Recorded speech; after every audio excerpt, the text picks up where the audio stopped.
pessoal, boa tarde a todos, sejam bem-vindos a mais um CuriHatcast.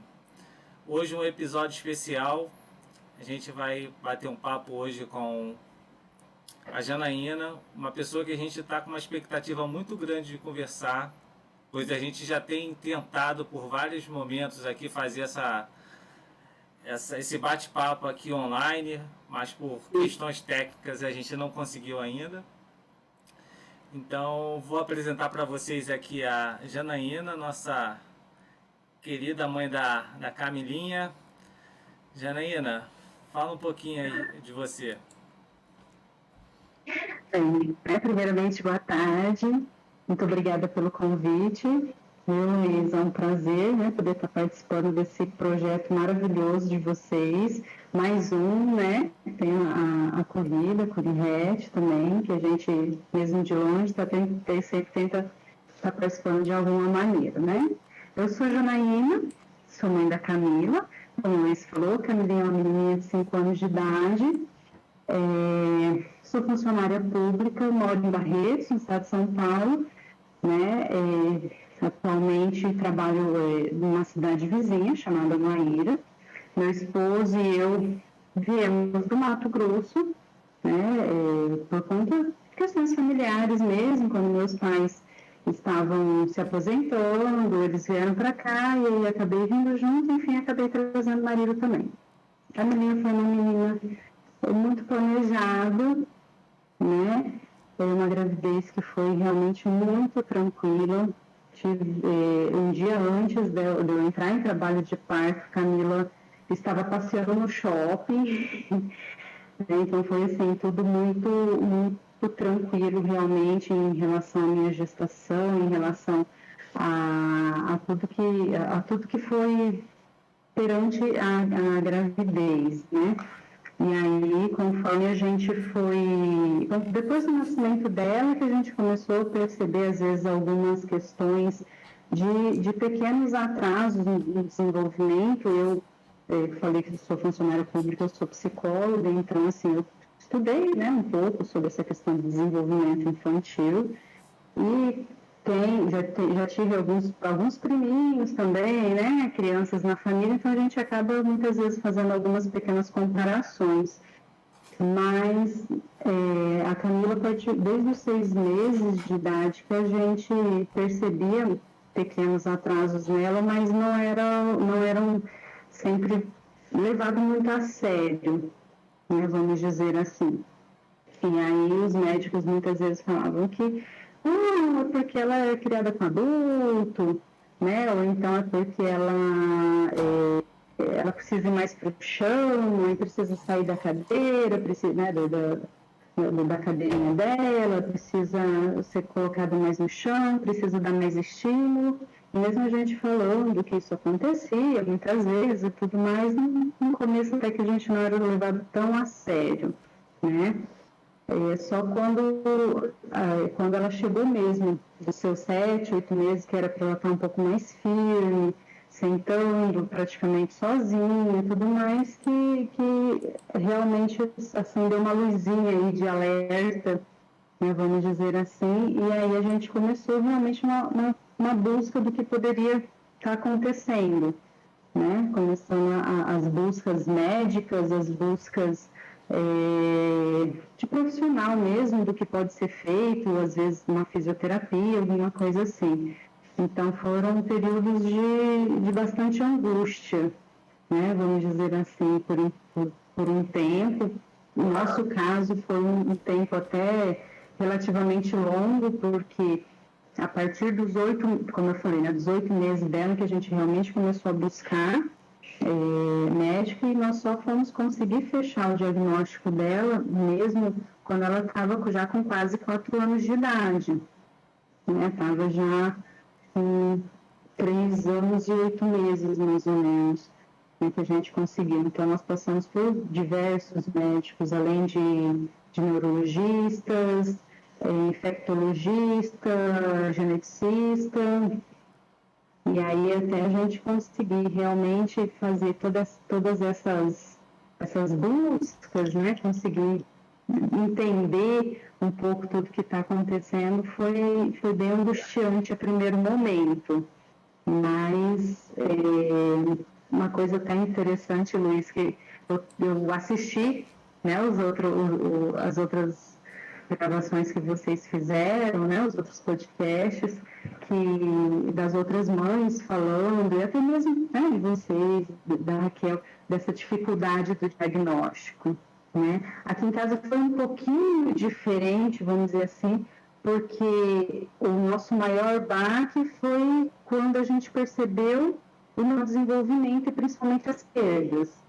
Né? E como nós tivemos uma questão de que muitas vezes a gente ia num médico, o médico falava uma possibilidade, mas ao mesmo tempo, quando a gente buscava, tentava fazer um exame, por exemplo, a Camila, nos primeiros exames dela de sangue, foi constatado que ela teve contato com citomegalovírus. Então, nossa, achamos diagnóstico, né? O que a gente pode ser feito, tudo. Só que quando a gente passou no infectologista, o infectologista falou, não é esse o diagnóstico, porque ela já está, né, com 8 meses. Se tivesse sido por conta do citomegalovírus, você teria que ter feito esse exame, na verdade, na sua gestação, né, e teria que ter acontecido na gestação. Então, a gente teve muitos períodos assim, né, de que a gente acreditava que tinha achado o diagnóstico, de repente não era. A epilepsia, por exemplo, a Camila tem convulsões, né? E aí, quando eu fui no neurologista, a primeiro momento ele achou que ela só... Não, mãe, acho que foram crises, algumas crises que acontecem às vezes com algumas crianças, tudo, até porque a gente descobriu a epilepsia dela também um pouco mais cedo, né, antes mesmo de fechar o diagnóstico. E aí, quando a gente foi fazer aquele exame mais prolongado, né, de 24 horas, de vídeo também, que o médico se assustou quando ele viu que ela tinha crises mesmo dormindo e não tinha nenhum tipo de reação. E aí isso fez com que ele percebesse que, não, mãe, esse daqui, ela tem realmente epilepsia, porém é mais um sintoma. Então, você não é ainda o diagnóstico fechado. Isso para a gente foi muito difícil. Então, esse processo é muito difícil, né? Porque você fica com a expectativa que chegue logo o diagnóstico. Aí quando você tem o diagnóstico, fala, poxa, ainda bem, já tenho o diagnóstico. Aí o médico fala, não é isso. Por pior que seja o primeiro diagnóstico, você fala assim, pô, já tenho o diagnóstico. Aí quando o médico, não é isso, pode ser isso, aí a gente fica mais angustiado ainda, né? Sim. E eu, assim, nesse dia mesmo dessa questão da epilepsia, quando o médico falou pra gente, né, que não era, né, o diagnóstico era só um sintoma, a gente foi, nesse médico, ele era de Ribeirão Preto.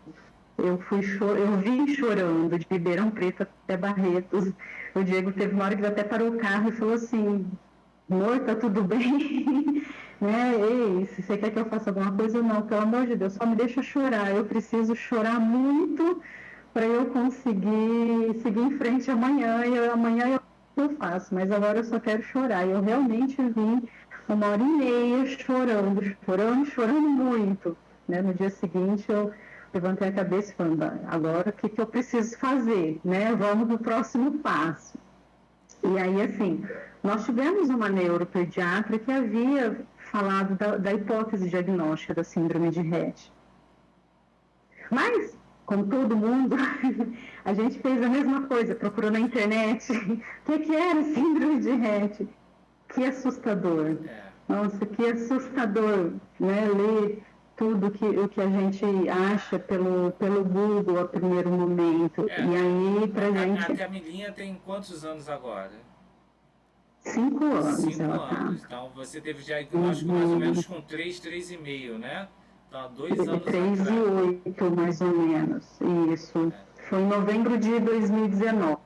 Saiu o diagnóstico dela. Olha quanto a gente evoluiu, né? Porque em 2019 era terrível o que a gente via na internet, né? Assim, a gente ainda vê muita coisa ruim, né? Mas era terrível. Era terrível, era deprimente, assim. você já tinha a angústia do diagnóstico e ainda você tinha que ficar vendo aquelas imagens, aquelas coisas, e você achava que aquilo era definitivo, né? Sem contar que ainda tinha a ideia que era degenerativa. Então, a gente só conseguia ver coisas piores ao longo do tempo. Nada assim que poderia ser melhor, né? É bem complicado nesse momento assim de busca na internet. A gente sempre fala sobre isso, mas cada um tem uma história diferente, mas todo mundo acaba indo para o mesmo canal, buscar na internet e ficar abalado com tudo que vê, né? Sim, sim. Na primeira vez, né, da primeira vez que a gente passou com essa neuropediatra, que ela falou dessa possibilidade, a gente foi atrás, foi tentar entender o que era tudo, e realmente foi muito assustador, né, a primeiro momento. E aí foi onde eu lembro de eu conversar com a minha mãe, né, conversar aqui em casa e falar assim, não vai ser isso, gente, pelo amor de Deus, né, qualquer outra coisa. Vamos pensar, tentava pesquisar através do que a gente percebia, né, de sintomas e tudo mais. Pode ser isso, pode ser aquilo. E aí, enfim, agora vamos então tentar pensar em exame mesmo. Já cheguei a ouvir de médicos, da própria geneticista, por exemplo, quando chegou num ponto em que ela pediu o CG-HRI, em que ela viu que, ela virou para mim e falou assim, olha, mãe, a partir desse exame aqui, eu não vejo mais necessidade de você tentar buscar mais nada, porque o que poderia ser feito foi feito até aqui. O que ela tiver de agora para frente é paliativo.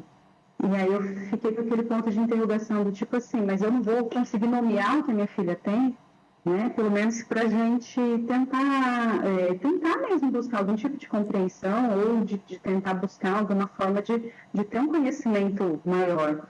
Mas aí foi um neurologista, né, que me pediu o exame em que a gente conseguiu esse diagnóstico da síndrome de Rett. E aí, Luiz, eu lembro que quando saiu o exame dela, inclusive, que nem você falou, né? Parece que a gente lembra de todos os detalhes do exame, do dia do exame, né? Eu lembro de você e da Raquel ter comentado, por exemplo, de que vocês tiveram um erro, né? Da questão de que teve a confusão do médico e tudo mais. No nosso caso, o nosso médico estava de férias, e aí a gente já muito ansioso, tinha passado já alguns dias de que era para o exame ter ficado pronto, e eu pedi para o Diego ligar no laboratório para perguntar se o exame estava pronto, e a própria médica, né, a própria biomédica, pegou e falou que sim, que tinha, só que ela estava tentando entrar em contato já há alguns dias com o neurologista e não conseguia. Nós mesmos tentamos entrar em contato, foi onde nós descobrimos que ele estava de férias. E aí entramos de novo em contato com ela. E aí ela falou assim, olha, eu gostaria que passar primeiro para o médico, eu gostaria que ele falasse para vocês, né? Porque não significa que deu alguma alteração genética de que ela tenha isso. E foi onde eu perguntei, escuta, é síndrome de Rett que deu o resultado? Porque até então ele não tinha colocado nenhuma hipótese diagnóstica, e era isso que ela queria discutir com ele, ela não tinha explicado. E foi onde ela falou que sim. Aí eu expliquei para ela, né? Não foi ele que me falou dessa possibilidade, mas sim, teve essa hipótese diagnóstica, sim. Então ela mandou para a gente primeiro o exame, e aí nós resolvemos então entrar em contato com a neuropediatra que tinha falado dessa hipótese diagnóstica, né? E foi aonde, eu não me lembro hoje, quem me falou da possibilidade, por exemplo, né, virou para mim e falou assim, Janete, você não pensou às vezes de tentar buscar alguma associação, né, alguma coisa que possa realmente te ligar com família, com alguém assim? E eu pensei, não, nunca pensei em nada disso. E é onde eu decidi, então, jogar no Google mesmo, né? Associação, síndrome de Rett, alguma coisa assim. E foi a primeira vez que me apareceu algo tanto sobre a Abrit, quanto sobre vocês, sobre a Curi-Rett. Aí que eu consegui descobrir, né, que poderia ter, digamos que, outras possibilidades. E isso, para a gente, foi muito bom, porque nós ficamos apreensivos, né, com o diagnóstico, ao mesmo tempo aliviados por conseguir nomear, né, e aí quando nós entendemos que, poxa, tem mais gente aqui, principalmente aqui no Brasil, eu acho que dá uma sensação de conforto, né? Pelo menos para a gente foi essa sensação de conforto, de que, poxa, eu acho que a gente vai conseguir entender um pouco melhor do que pode ser realmente, né, o dia a dia, né? E assim, quando a gente viu, principalmente no site de vocês, uma foto da Patrícia, que a gente chama de a Hatch Master, né? A Master Hatch, nossa. Master Hatch Brasil. Na época, acho que ela estava com 61 anos, quando ela 60. participou, né? Aquilo foi pra gente o nosso maior auge de alegria, assim, nossa, se a gente conseguir associar aí uma qualidade de vida com terapia, pode ir longe, né? Então foi muito acolhedor pra gente. É interessante isso, porque a Patrícia ela tem a questão de já ter uma idade avançada, e quando eu vi ela a primeira vez foi até na corrida, acho que foi na Rosa, foi na segunda corrida, e aí ela foi e ela estava em pé ainda, então assim, a gente projetava muitas coisas para a Luísa. E aí quando eu falei, não, as pessoas conseguem qualidade de vida, tem algumas meninas que vão ser mais comprometidas que as outras, mas a gente vai assim, existe uma longevidade na síndrome de Rett. Porque quando tudo que você pesquisa sempre te dá, primeira coisa que, pelo menos com a gente, né, eu não sei se é o seu caso, quando eu vi que a doença era grave, eu fui perguntar qual a expectativa de vida.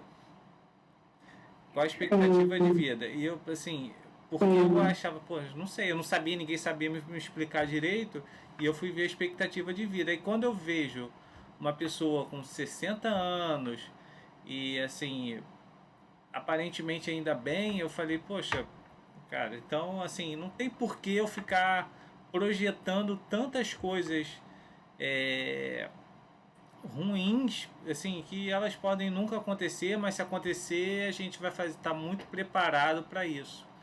E a Patrícia é um exemplo bem bacana. A gente tem outras meninas também que já estão com uma idade avançada, mas sim, a Patrícia é um exemplo muito bacana de se falar. Sem contar que a irmã dela, a Carla, assim, é inspiradora, do jeito que ela fala da Patrícia, assim, você fala.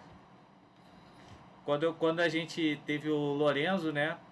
Aí eu conversava muito com a Raquel, falava assim, eu espero que o Lorenzo seja assim como como a Carla é com a Patrícia. Assim, um amor, um carinho. Uma vez ela mandou um áudio assim que eu ouvia, toda vez que eu ouvia me emocionava, que ela assim, ela falava da Patrícia que a ligação dela com a Patrícia era tão grande que eu falava, cara, como é que pode, né? Uma irmã. Ela falou, eu tenho tanta ligação com ela como se fosse uma filha. A gente se fala pelo olhar. Falei, quem sabe meu filho um dia tem esse relacionamento tão próximo, né? E aí são situações que te geram cada vez mais esperança e dá uma acalmada no coração, porque as pessoas às vezes acham que o Luiz e a Raquel, a Luísa tá sempre bem, a Camilinha tá sempre bem. A gente passa pelos percalços do dia, as dificuldades que são inúmeras, a gente sabe. A gente só não gosta de ficar propagando isso, que assim, eu não sei se propagar isso faz bem não faz bem pra gente, isso aí a gente tem total noção disso, e também não acho que faz bem para as pessoas verem que a gente não tá bem, assim. Por isso que a gente gosta muito de conversar e bater papo sempre com pessoas que tem assim, que passam um sentimento, poxa, eu posso não estar bem, mas vai ficar tudo bem logo logo, e eu não preciso ficar fomentando as coisas e alimentando as coisas ruins que acontecem no dia a dia. Eu vou só propagar as coisas boas. E quando você falar da Camilinha, quando eu vejo você também, eu falo, poxa, assim, são pessoas que vocês fazem mais bem pra gente do que a gente pra vocês, porque eu vou me agarrando a todo mundo, ó. Cara, essa menina, pô, super alto astral, vou colar com ela aqui, que aí já me dá. O dia que eu tô mais caidinho, eu vou, colo com essa aqui.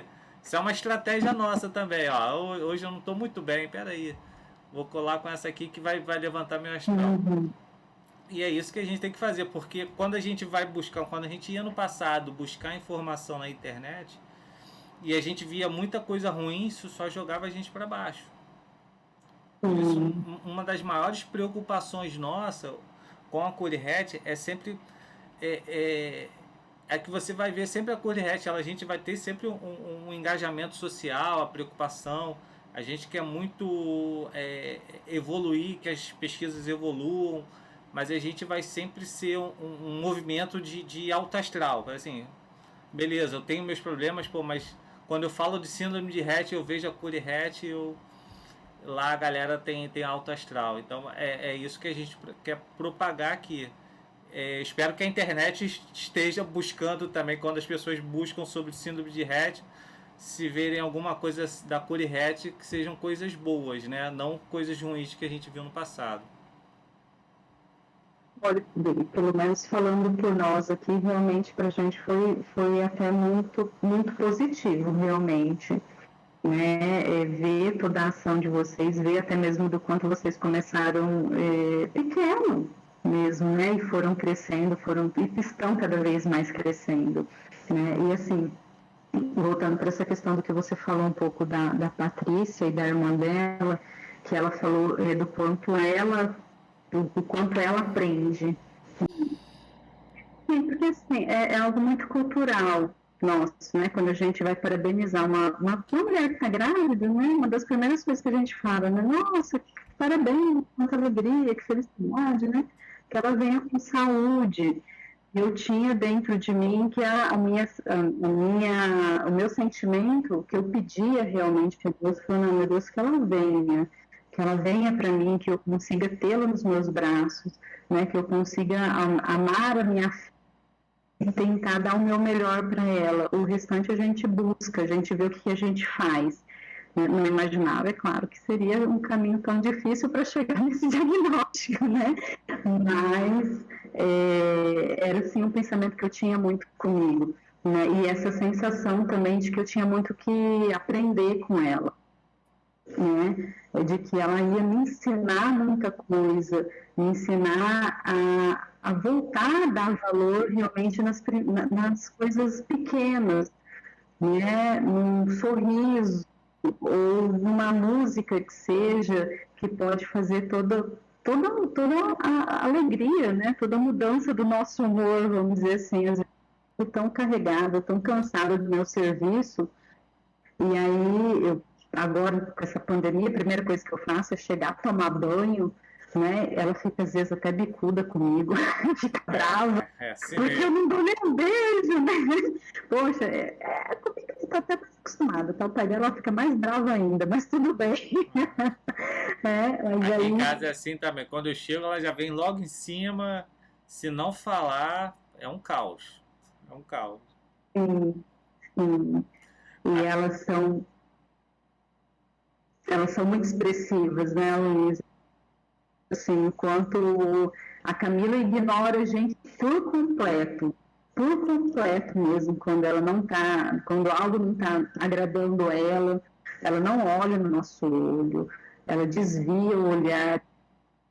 De maneira alguma a gente pode tentar fazer o máximo, até que chega uma hora que a gente desemburra, né? Consegue fazer ela dar uma desemburrada. A gente sabe as estratégias, gosta mais, alguma coisa assim que faz com que ela dá uma desamarrada nesse burro aí, mas leva um tempo. E aí, assim, principalmente no começo mesmo, né? Porque eu fiquei 8 meses, 6 meses, né? Da licença maternidade, férias que eu tinha, tudo, então eu fiquei praticamente 8 meses. Então, voltar a trabalhar fez com que eu percebesse que quando eu chegava em casa, ela já já mudava um pouquinho o comportamento, mas ela não tinha nem um ano ainda.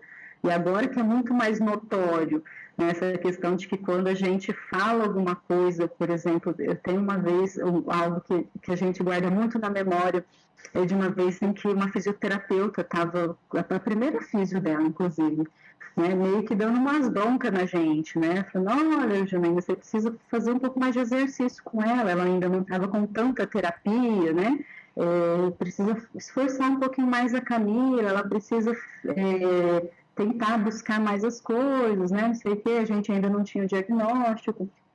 E aí ela começou a fechar a cara, fechar o semblante.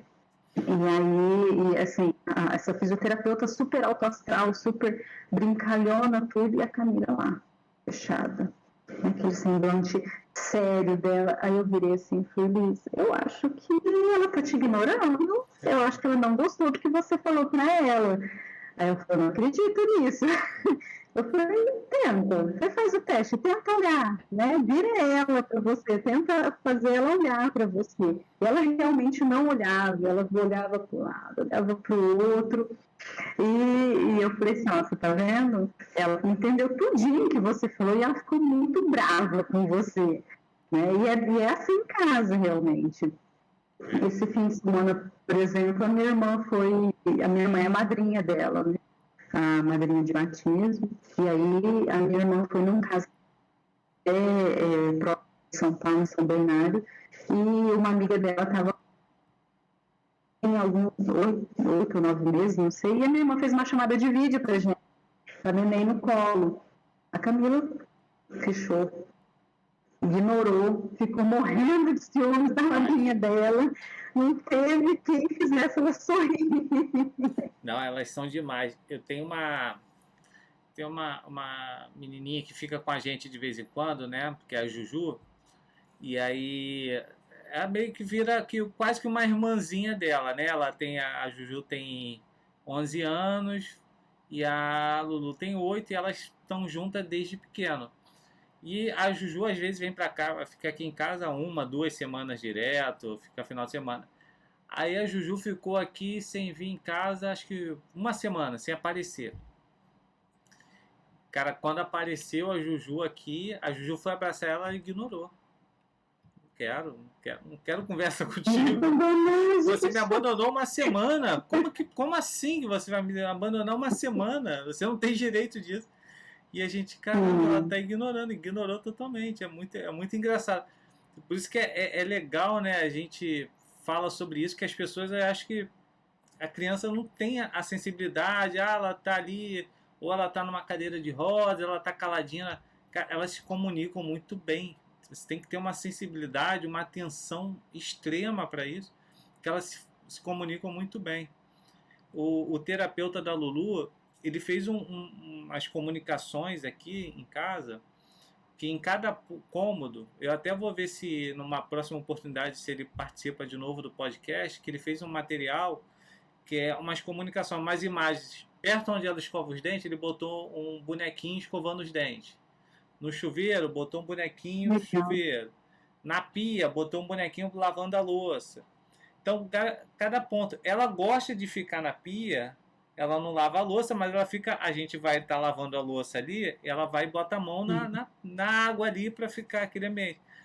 Quando ela quer escovar os dentes, ela fica lá meio que batendo com a cabeça ali no bonequinho que está lá para escovar os dentes. Então tem várias comunicações assim, e vê que ela entende, porque quando ela vai no banheiro e ela fica encostando o bonequinho lá com escova de dente, eu vou dar a escova de dente, ela abre a boca e eu consigo escovar os dentes dela.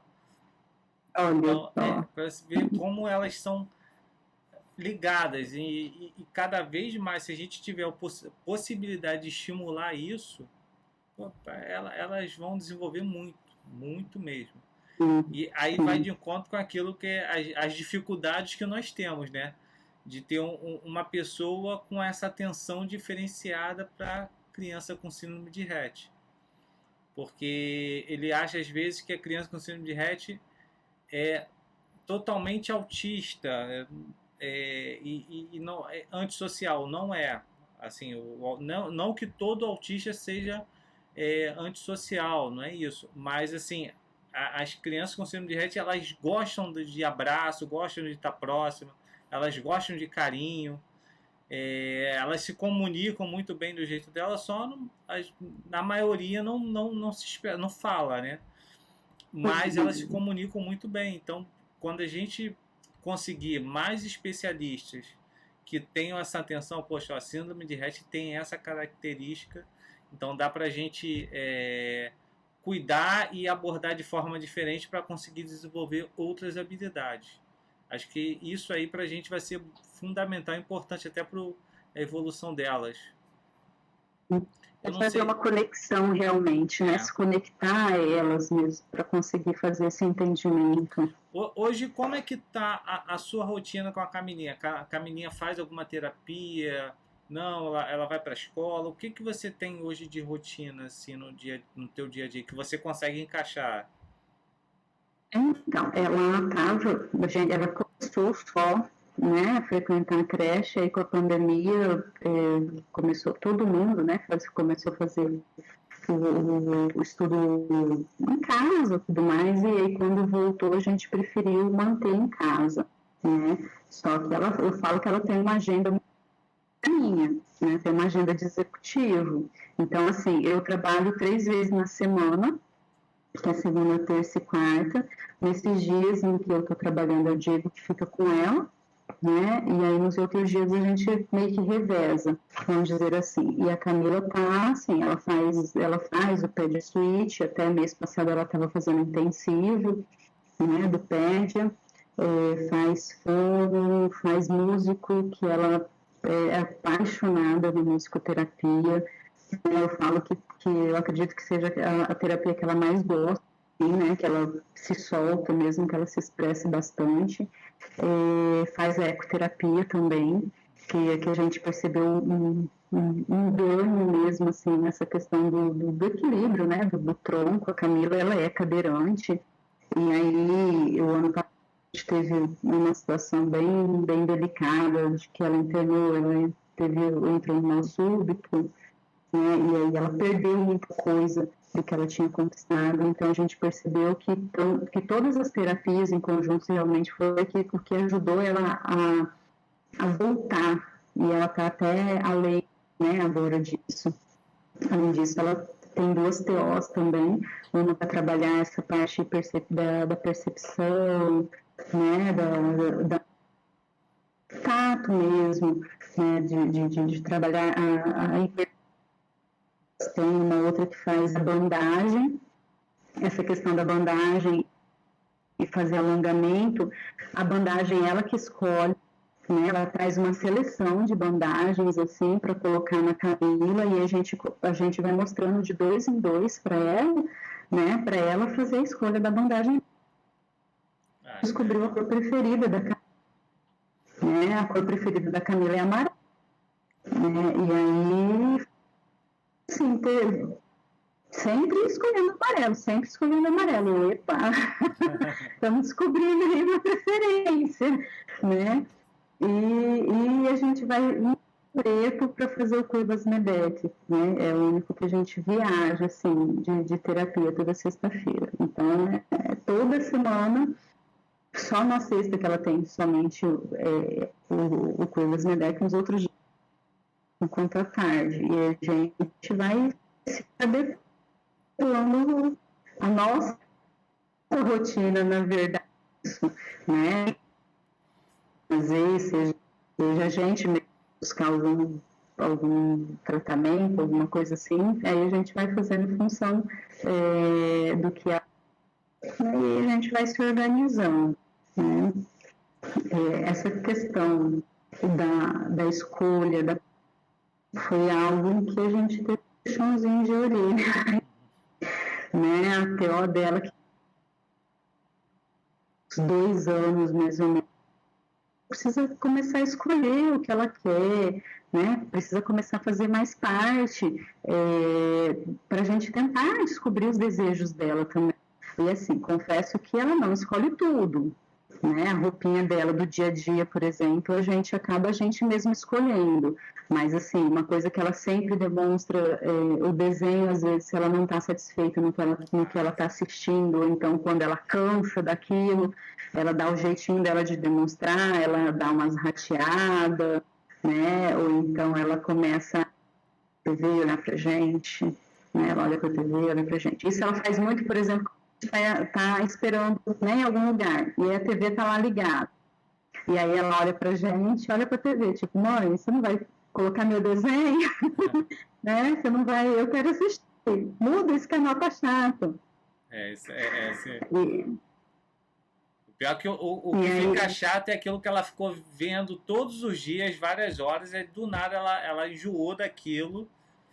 E aí você fala, poxa, ela gosta tanto dessa música, por que eu vou mudar agora? Aí não, ela já enjoou, tu tem que adivinhar que ela quer outra música, outro tom. Aí tu vai buscando outra música. A Lulu também tem isso aqui em casa.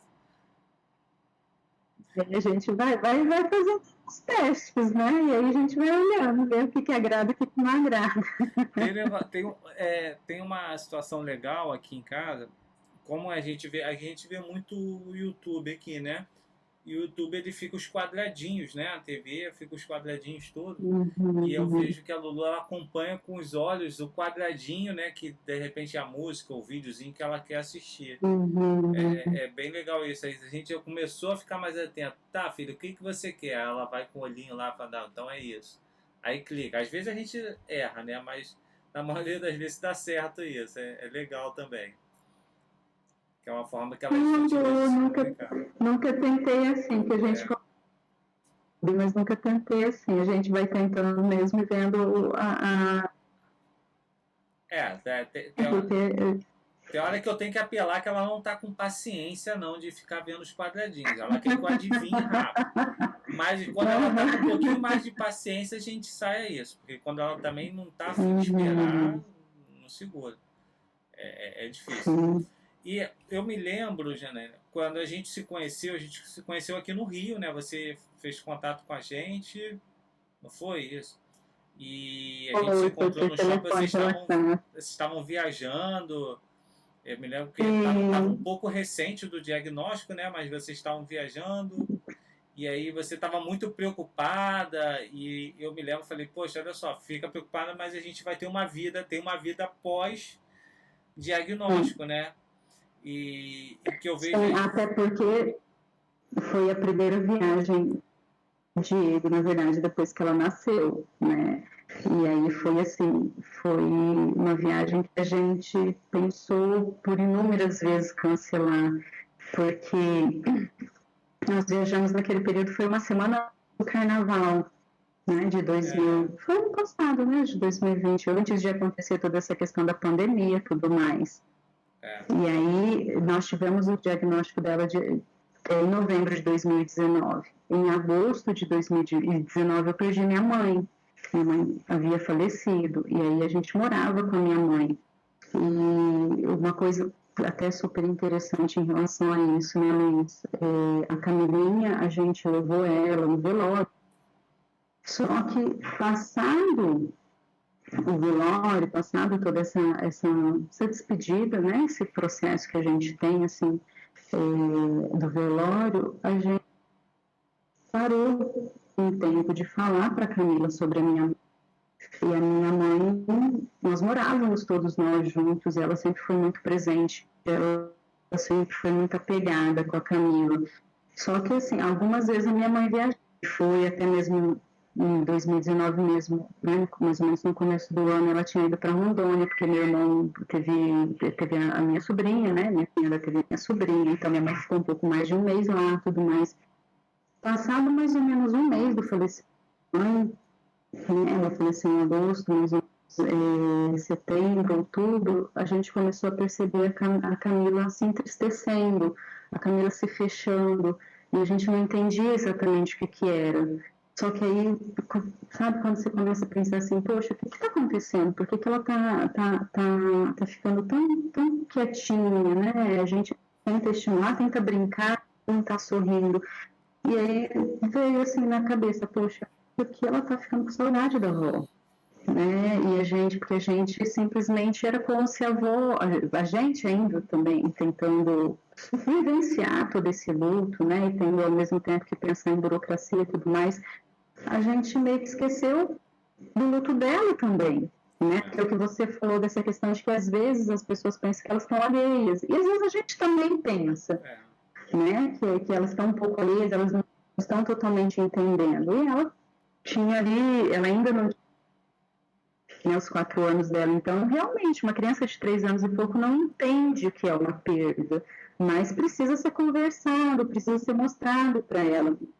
E aí, o que nós começamos a fazer? Começamos a mostrar as fotos da minha mãe, né? Começamos a mostrar vídeo dela com a minha mãe, começamos a falar, né? Olha, vovó, né? A vovó não está mais aqui com a gente, mas a vovó ainda te ama muito, né? E nós começamos a perceber que isso foi reconfortante, ela foi voltando a ser a criança que ela sempre foi, né? E aí, realmente a gente fala assim, poxa, a gente precisa prestar mais atenção, né, no que às vezes ela está tentando mostrar para a gente, porque é onde a gente às vezes perde um pouco essa conexão. Acontece, mas se a gente não se conectar de novo, né, vai passando batido muita coisa, né, e aí assim, nesse mesmo período nós já vínhamos pagando nessa viagem, esse cruzeiro, há muito tempo. O combinado era que a minha mãe fosse ficar com a Camila,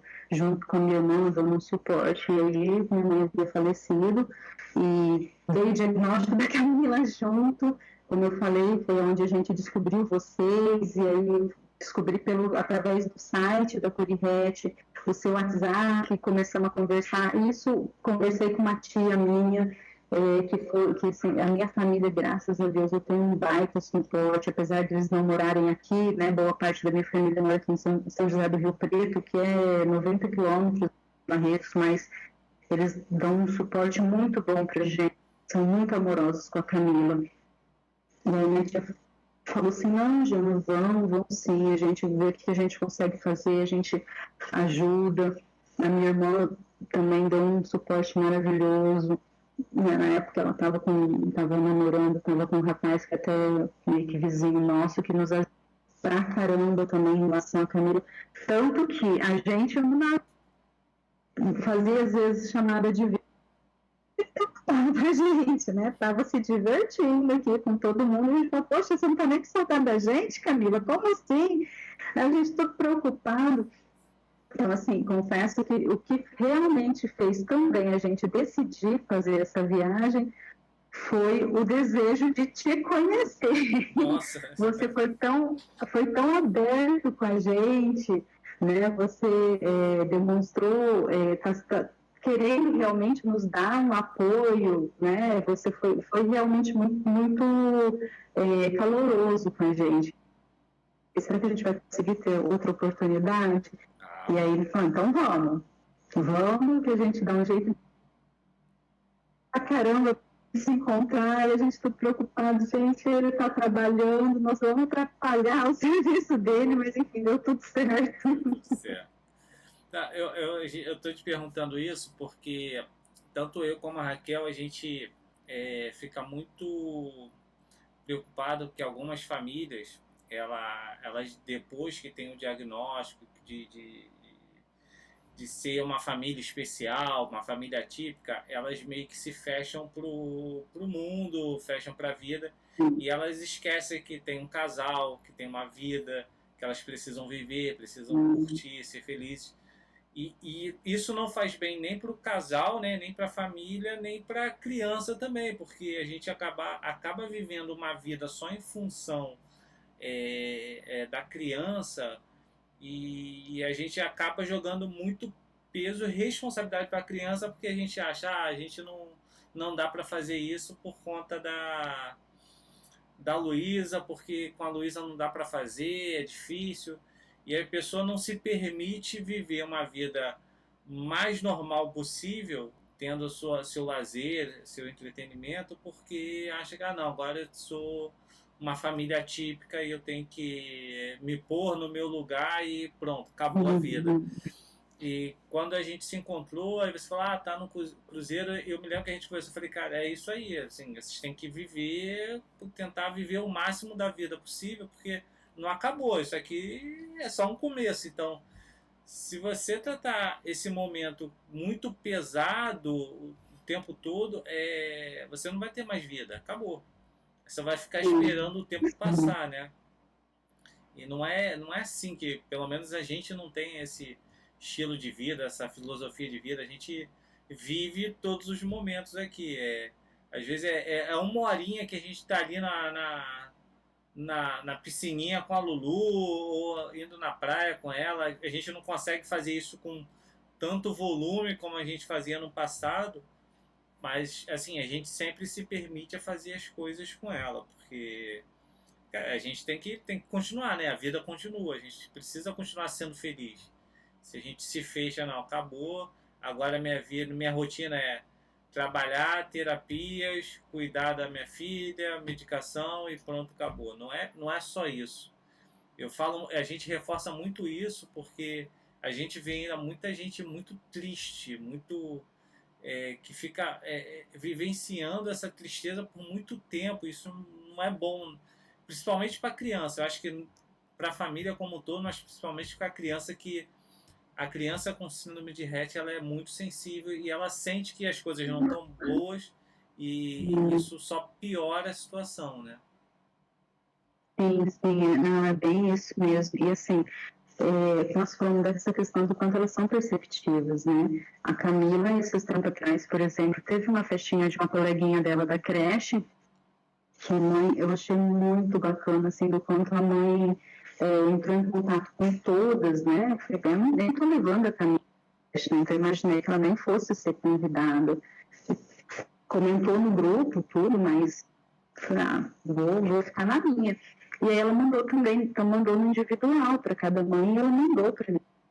E aí nesse dia, inclusive, quem foi, porque ela falou assim, olha gente, por conta da pandemia, né, tudo isso, infelizmente só vai ser permitido a criança e mais um acompanhante somente. E aí minha irmã falou assim, Joana, pode deixar que eu levo, eu vou com ela. Então foi a primeira festinha, vamos dizer assim, da Camila sem os pais, né? Ela foi uma alegria. Quando eu coloquei, ela que escolheu a roupa dela, né? Eu que a gente para essas ocasiões assim, variado, mas eu escolhesse outra roupa, mas eu faço, nesses momentos eu deixo ela escolher, eu faço, dou para ela essa liberdade, né? Coloco opções e tudo mais, de roupinhas mais bonitinhas, tudo ela que escolheu, ela escolheu o laço dela. Então, assim, arrumei ela tudo. Na hora que eu coloquei ela no carro, eu falei assim, vamos Camila, a mamãe vai deixar você e a Dinda na festa. Ela abriu um sorrisão, assim, maravilhoso, muito reganhado. Eu falei, olha só, minha filha tá crescendo. E aí, até nesse dia, para dar uma saidinha, só eu e o marido, né? Tem que aproveitar o Vale Night, né, cara? Tem que aproveitar. Sim, com certeza, né? Ficamos num barzinho meio estratégico, já até meio perto, né? Falei, qualquer coisa a gente tá aqui, já tá um pulo, né, para ir buscar. Mas é justamente isso. Como eu cheguei a comentar, né, Luiz, dificuldade todos nós temos. É claro que em alguns momentos elas vão ser maiores. Então, se a gente só focar na dificuldade, é onde tudo vai ficar muito mais pesado mesmo.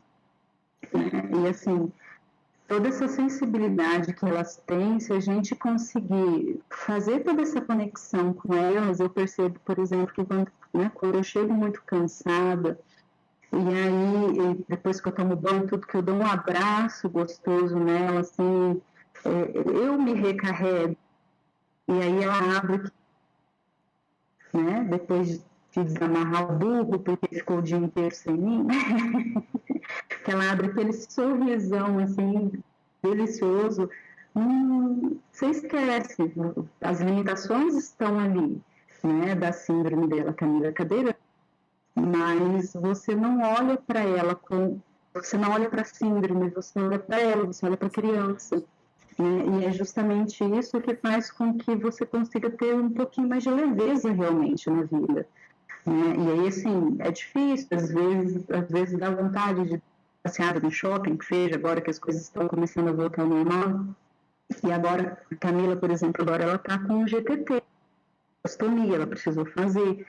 E aí, às vezes, eu penso, né, poxa, eu preciso separar a alimentação e tudo mais. Às vezes eu desisto de ir, às vezes pensando em dificuldades, principalmente se eu estiver sozinha. Mas às vezes eu penso assim, não só eu, como ela também, esse passeio, né? Entender que é importante você pensar que essas pequenas dificuldades, elas podem sim serem vivenciadas, né?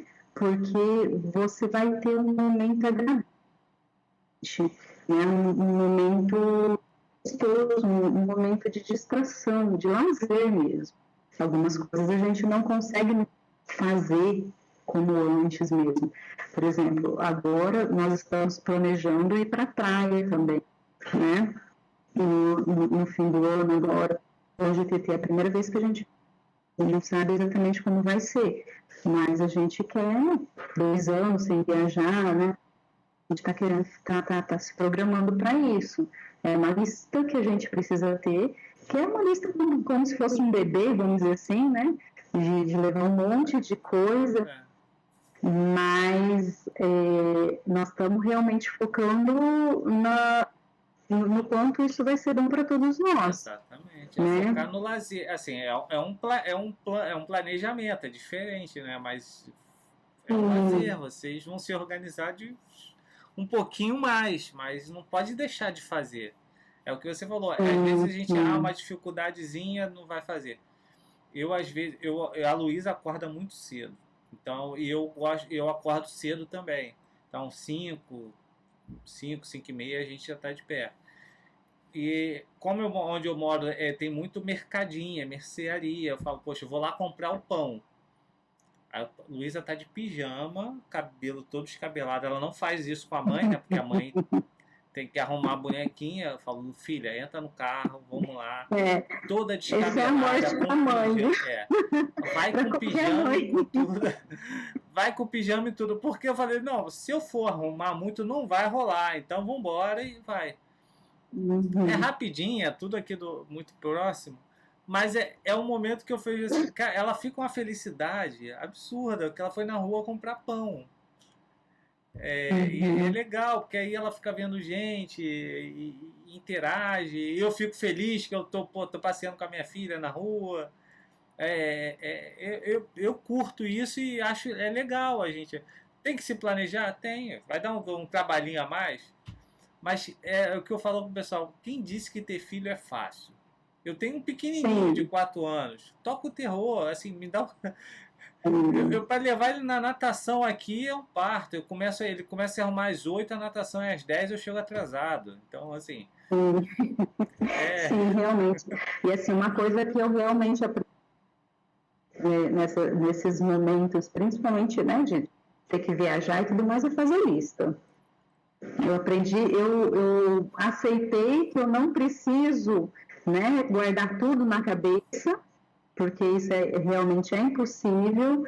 E aí hoje, né, com a tecnologia, com o celular mesmo, eu faço as listas, eu tento me antecipar ao máximo, né, faço as listas do que eu preciso levar, até muitas vezes de quantidade e tudo mais, para daí, através da lista, eu conseguir ir seguindo.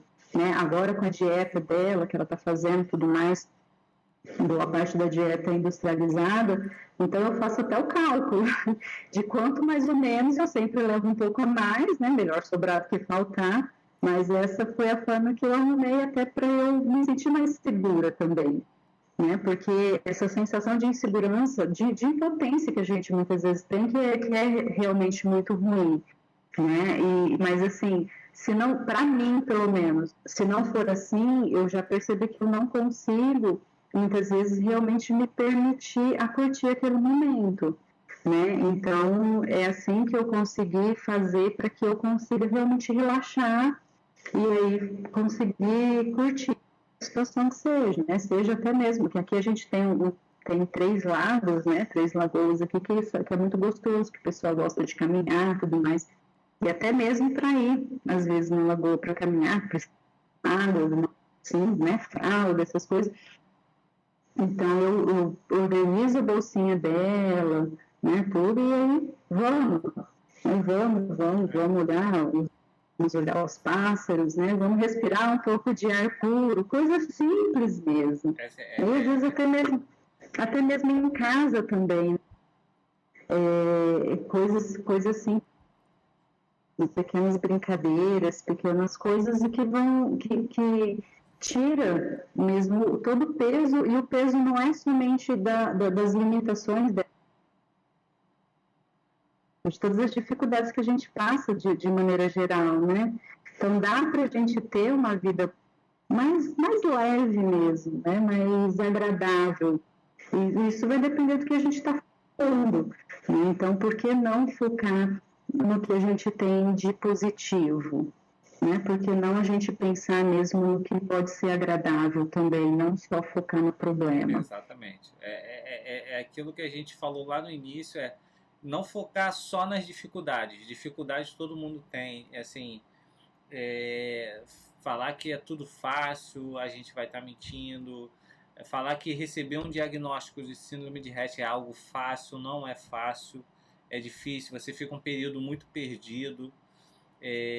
Mas isso vai passar e você não pode focar só nas coisas ruins, né? Na parte negativa. Tem muita coisa boa que acontece. É que você falou, poxa, a Camilinha foi para uma festa e parecia que ela estava saindo de casa, assim, poxa, minha filha está indo saindo de casa. Mas pô, a gente vive num momento de tanta evolução, de tecnologia, de tanta coisa podendo acontecer na ciência, na medicina, e a gente pensar em só coisas negativas, assim, não contribui para nada. Eu sou um grande otimista com o futuro. Então, e por isso que eu vivo, assim, eu tento viver e curtir cada dia, cada momento com meus filhos, com a minha família. E acho que as pessoas, assim, têm que saber viver mesmo tendo um diagnóstico. Agora eu tenho um filho especial. Beleza, mas o que a gente pode tirar de bom nisso?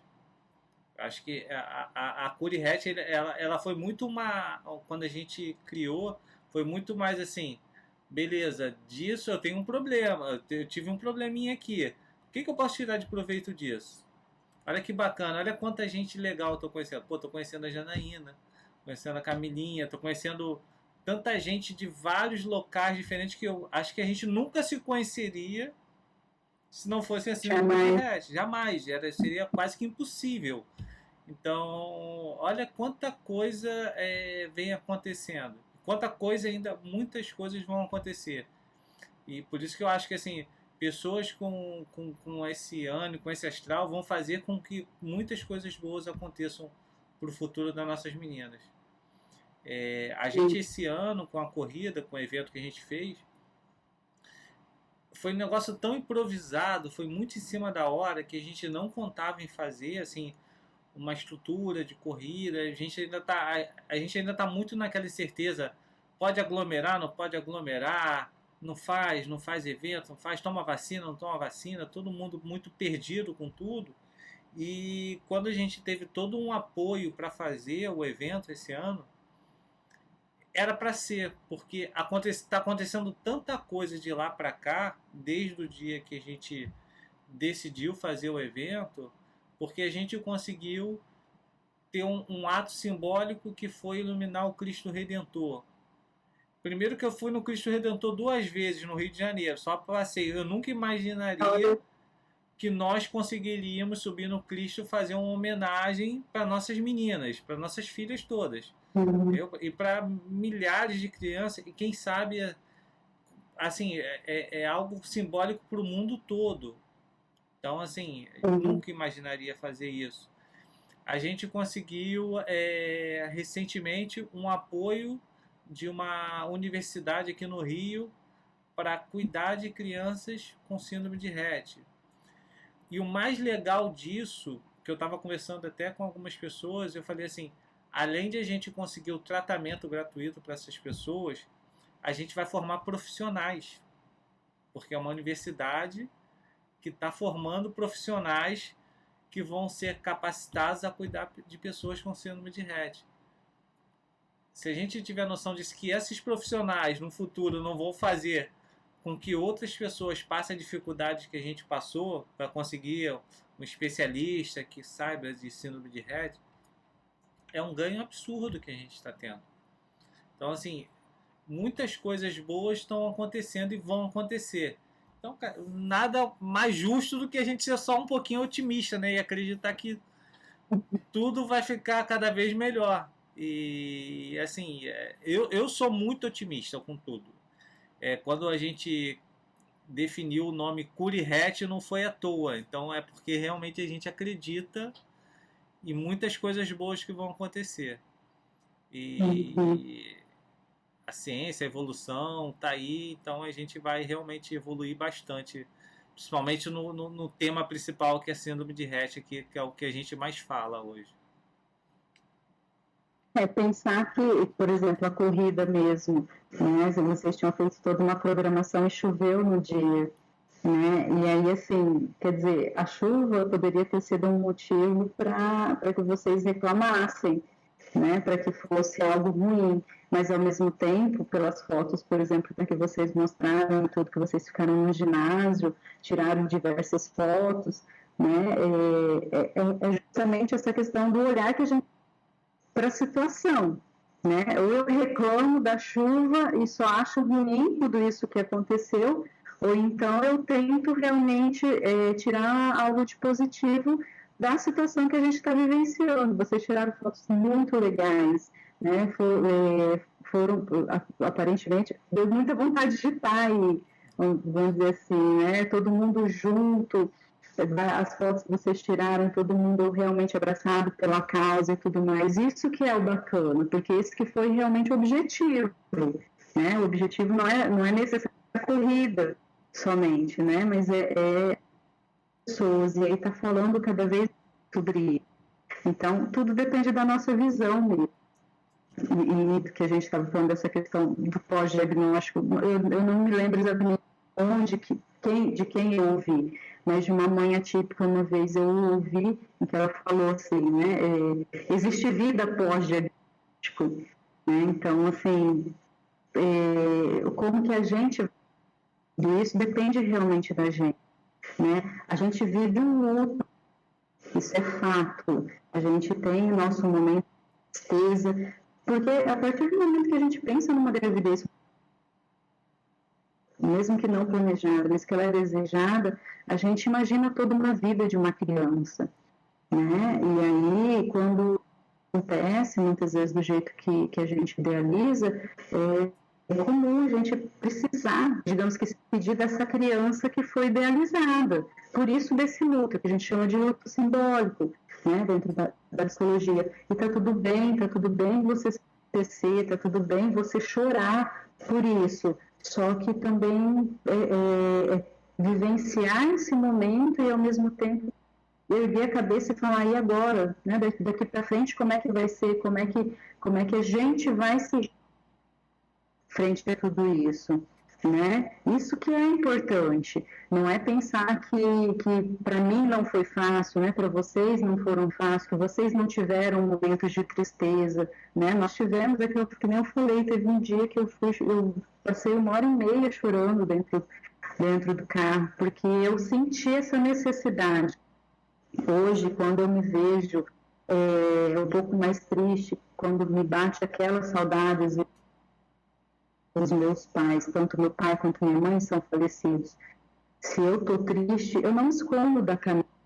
Eu falo para ela, mamãe tá triste, bateu a saudade do vovô, da vovó, né, tudo mais. Eu falo para ela, às vezes ela até me vê chorando um pouco, né, e aí, às vezes eu ela começa, às vezes, a ver foto, alguma coisa assim, começa a lembrar de história e falar, nossa, seu vovô, ela adora assistir Macha e o Urso.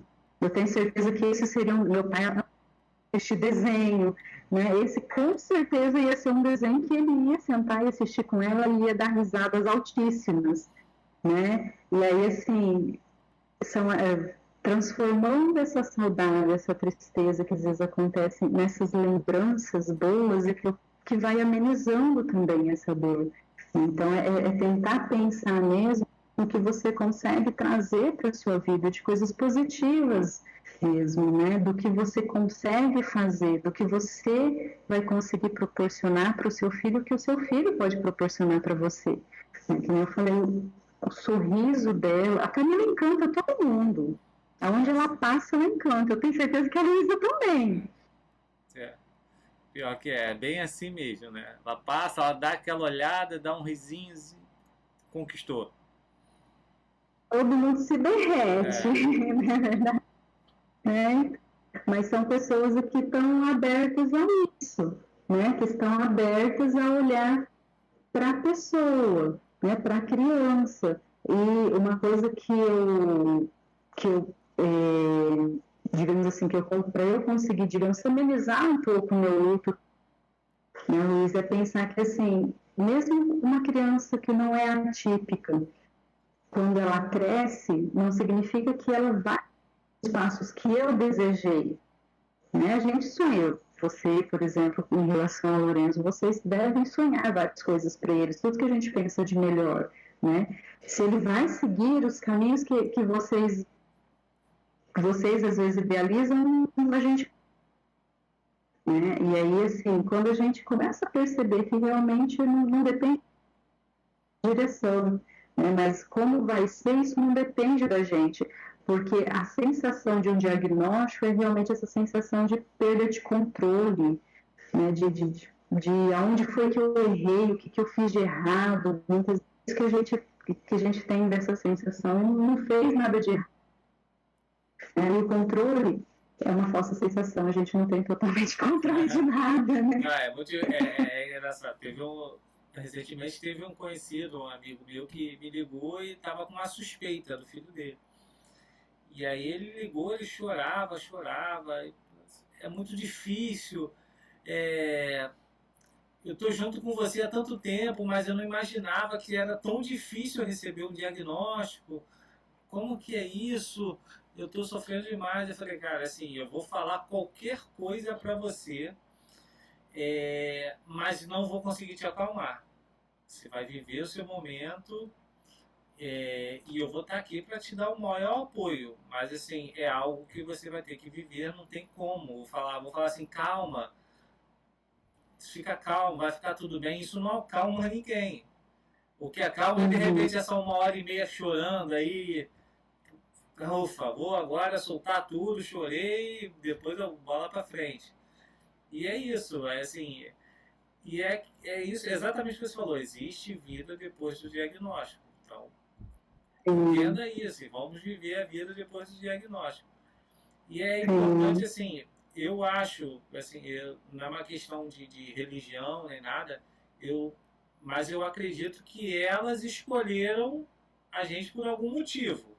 Tem uma lógica nisso que eu sinceramente eu não vou conseguir explicar, mas tem uma lógica e se existe uma lógica, existe um porquê, então a gente também, assim, tem que fazer. Eu falo que às vezes, eu converso com as pessoas, como é que é ser pai de uma criança especial, ser atípico?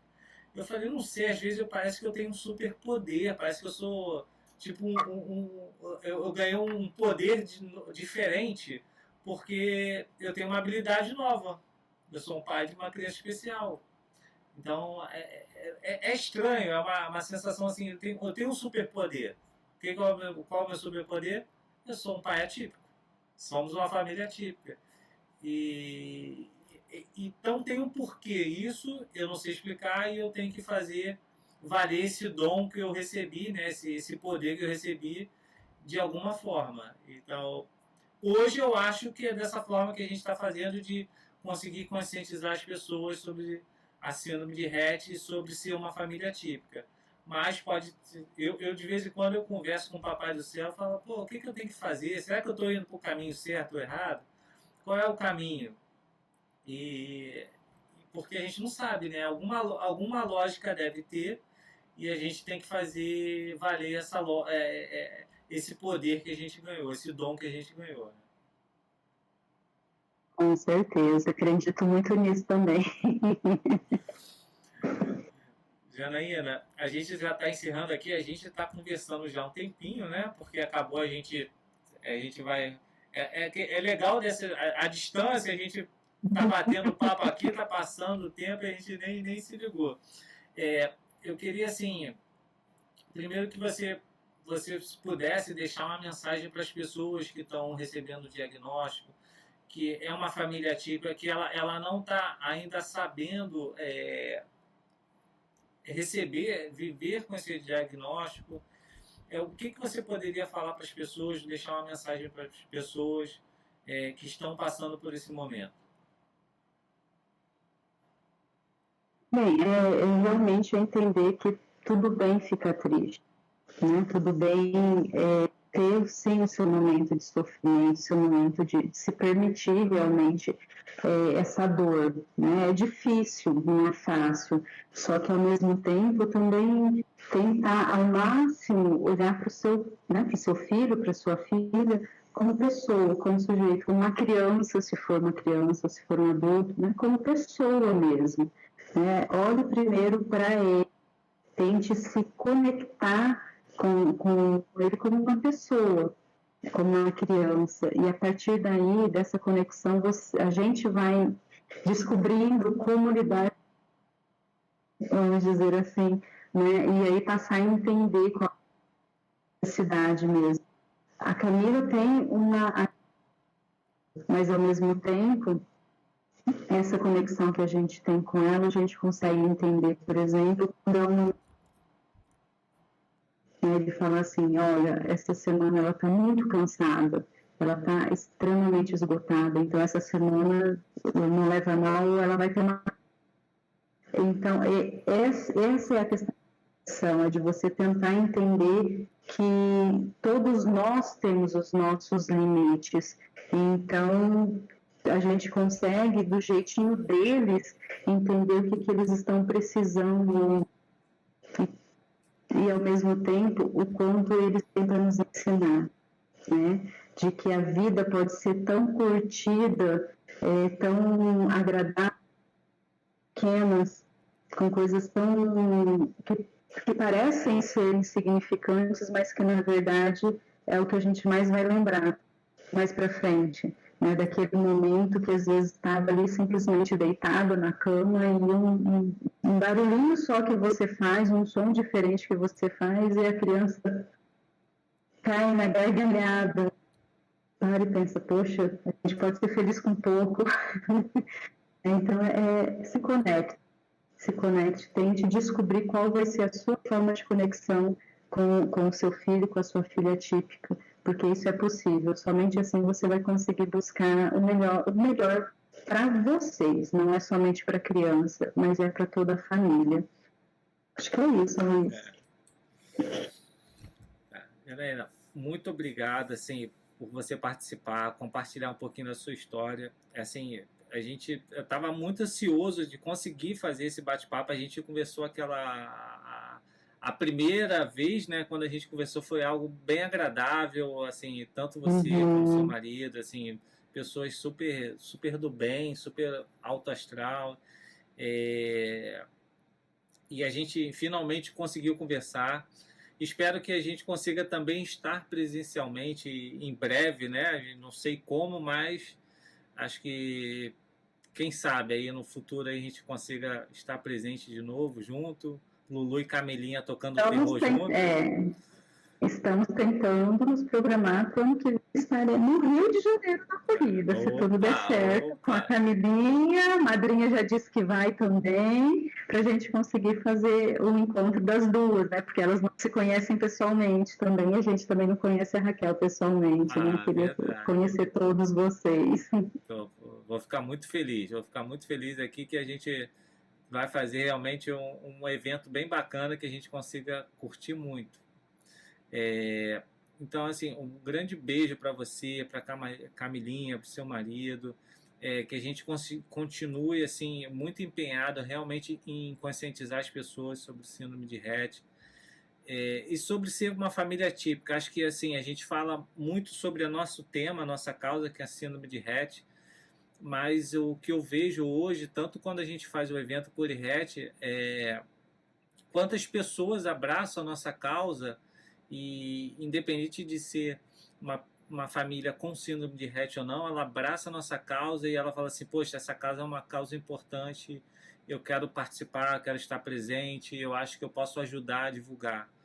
Então, acho que o trabalho que a gente está fazendo em conjunto, cada pessoa que a gente consegue abordar e falar sobre síndrome de Rett, sobre ser uma família típica, acho que a gente contribui muito para a qualidade de vida, não só da criança, mas também da família como um todo. Então, mais uma vez aí, muito obrigado mesmo. Pessoal, a gente está encerrando aqui mais um podcast dessa versão aqui online, meio um podcast, meio live. Acho que deu tudo certo. Peço que vocês aqui se inscrevam no canal, ative o sininho de notificação, curtam, comente, é importante o comentário, feedback, o tipo de entrevista, o tipo de profissional. A gente vai buscar muitos profissionais para conversarem com a gente.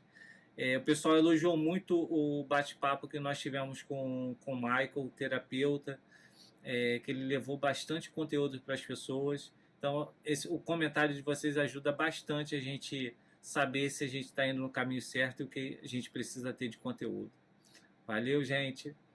Uma boa noite, uma boa tarde, né, para todo mundo e até breve.